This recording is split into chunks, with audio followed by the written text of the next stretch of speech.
রাজ্যের মুখ্যমন্ত্রী শুভেন্দু অধিকারীর উপর হামলার ছক, বর্ধমান থেকে গ্রেফতার জইশ জঙ্গি হামিদ মণ্ডল।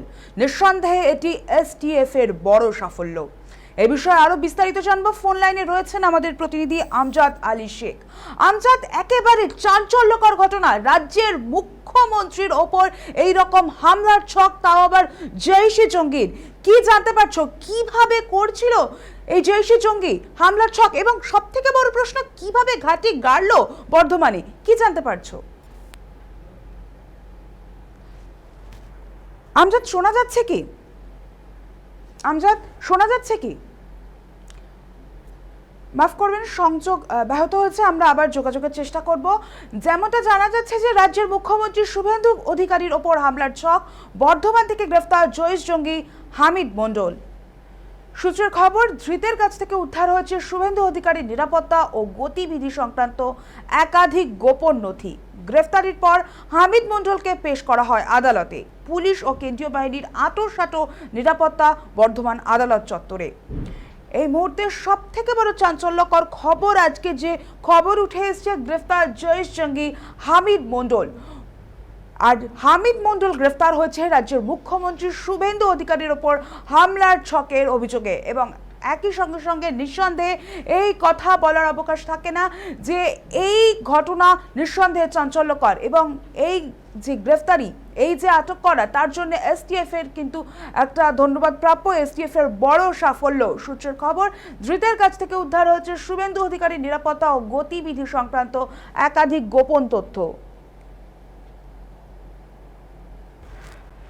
আমরা যোগাযোগ করার চেষ্টা করছি, আমাদের সঙ্গে ফোন লাইনে রয়েছেন আমাদের প্রতিনিধি আমজাদ আলী শেখ। আমজাদ, তুমি কি শুনতে পাচ্ছ? আমজাদ, শোনা যাচ্ছে? শোনা যাচ্ছে।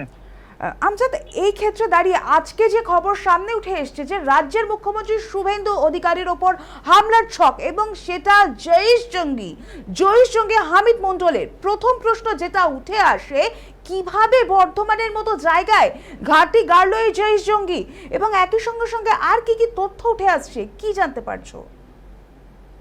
একেবারে তোমায় জানিয়ে রাখি যে হামিদ মণ্ডল হচ্ছেন বর্ধমান জেলার মন্তেশ্বর এলাকার বাসিন্দা। দীর্ঘদিন ধরে সেখানে তার বাড়ি, সেখানে তার জন্ম।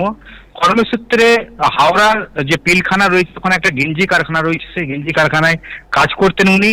তারপর সেখান থেকে চলে আসেন এবং বাবা মনিরুদ্দিন এবং হামিদ মণ্ডল, এরা দুজন মিলেই বর্ধমান যে রেনেসা টাউনশিপ রয়েছে, সেই রেনেসা টাউনশিপে ভাড়া থাকতেন।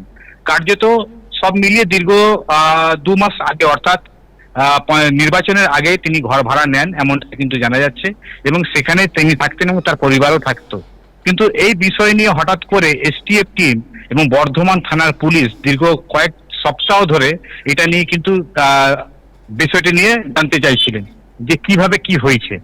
যেটা জানা যাচ্ছে যে হোয়াটসঅ্যাপের মাধ্যমে মোহাম্মদ জৈশ, যিনি জঙ্গি রয়েছেন কাশ্মীরের, তার সঙ্গে যোগাযোগ, এবং গজওয়া হিন্দের যে দল রয়েছে সে তার সঙ্গে সমর্থন, এরকম একটা কথা উঠে আসছে পুলিশ সূত্রে, সেটা জানা যাচ্ছে। তবে গতকাল রাত্রে 8টা 15 নাগাদ যখন বাড়িতে এসটিএফ এর টিম পৌঁছায় এবং তার বাবাকে যখন জিজ্ঞাসাবাদ করে, তখন তিনি বলেন যে হামিদ মণ্ডল সে জিমে গেছে ব্যায়াম করতে। তো সেখান থেকে 8টা 15 নাগাদ এসটিএফ টিম এবং বর্ধমান থানা পুলিশ তাকে গ্রেপ্তার করে গতকাল রাত্রে, এবং আজকে তাকে পেশ করা হয়।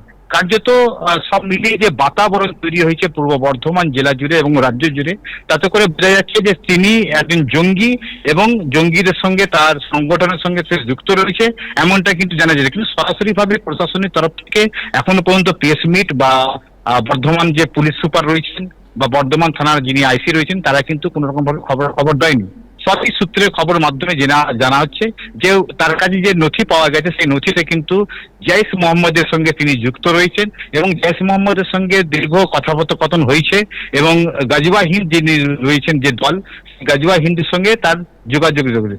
কার্যত সব মিলিয়ে যে 21 বছরের বয়সী এই যুবক এইরকম একটা কর্মকাণ্ড ঘটাতে পারে, সেই নিয়ে কিন্তু চিন্তিত পূর্ব বর্ধমান জেলা, বর্ধমান শহর এবং রাজ্য সার্বিকভাবে। আজকে দুপুর 2টো নাগাদ তাকে বর্ধমান আদালতে তোলা হয় এবং সঙ্গে সঙ্গেই প্রায় 1 থেকে 2 মিনিট সেখান থেকে তাকে সই করিয়ে বের করে নেওয়া হয় এবং যেটা জানা যাচ্ছে যে বর্ধমান থানায় নিয়ে আসা হয় এবং বর্ধমান থানায় নিয়ে আসা সেখান থেকে সূত্রে খবর মারফত পাওয়া যাচ্ছে যে 14 দিনে তাকে পুলিশি হেফাজত নেওয়া হয়েছে এবং সেখান থেকে দুর্গাপুর থেকে কোথায় গেছে এখনো পর্যন্ত সেটা জানা যাচ্ছে না। সম্ভবত কলকাতার উদ্দেশ্যে হয়তো নিয়ে যাওয়া হবে এখনো পর্যন্ত। এই পরে কিন্তু জানা যাচ্ছে যে বর্ধমান যে টাউনশিপ রয়েছে সেই টাউনশিপে যে বাড়িটি রয়েছে এবং বাড়িতে অলরেডি পুলিশ মোতায়েন করা হয়েছে এবং সেখানে তল্লাশিও চালানো হচ্ছে এবং এলাকার যেসব মানুষরা রয়েছে তারা কিন্তু আতঙ্কের মধ্যে রয়েছে। তাদের কথা অনুযায়ী তারা বলছেন যে যদি এরকম একটা জঙ্গি সংগঠন টাউনশিপ যদি থাকে তাহলে আগামী দিনে হয়তো বর্ধমান শহর একটা ক্ষতিগ্রস্ত হতে পারে। ধন্যবাদ আমজাদ আমাদের সঙ্গে থাকার জন্য। যে খবর এই মুহূর্তে গোটা রাজ্যে একেবারে প্রশ্নচিহ্ন তৈরি করে দিয়েছে, একেবারে গোটা রাজ্য উত্তাল যে ঘটনা নিয়ে যে রাজ্যের মুখ্যমন্ত্রী শুভেন্দু অধিকারীর ওপর হামলার ছক এবং বর্ধমান থেকে গ্রেফতার জয়েশ জঙ্গি হামিদ মণ্ডল।